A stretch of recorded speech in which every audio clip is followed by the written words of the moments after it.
আসলে আজকে আমি একটা অন্য ধরনের ভিডিও নিয়ে আপনাদের মাঝে আসলাম। এরকম ভিডিও আমি আসলে অ্যাকচুয়ালি এখনো করি নাই। এই যে আমার পাশে যে ছোট ভাইটিকে দেখতে পারছেন, তার নাম হয়েছে রিফাত। তোমাদের বাসা যেন কোথায়? গাঙ্গাইয়ের মহিষ বাতান।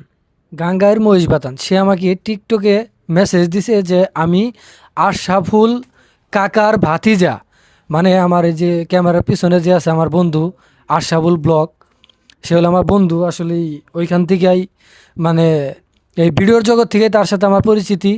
সে আমার বন্ধু, তার ভাতিজা এই যে রিফাত। আসলে এই ছোট ভাইটি মানে আমাকে অনেক দিন আগে নক দিছে আমার সাথে দেখা করবে, প্লাস একটা ভিডিও বানাবে। মানে ওইরকম সময় সাপেক্ষে হয়ে ওঠে নাই যে তার সাথে আমি ভিডিও করব বা তার সাথে আমি দেখা করব। আজকে মানে আমার বন্ধু আশরাফুল আমাকে ফোন দিয়ে বাস স্ট্যান্ডে যাইতে বলছে একটা দরকারে, মানে একটা কাজের বিষয়ে কথা বলার জন্য। সেখানে দেখি যে ছোট ভাইটা, আসলে ওর সাথে দেখা হয়ে আমারও খুব ভালো লাগলো। আমার সাথে দেখা করে তোমার কি ভালো লাগলো? জি। একটু জোরে বলো। জি, ভালো লাগলো।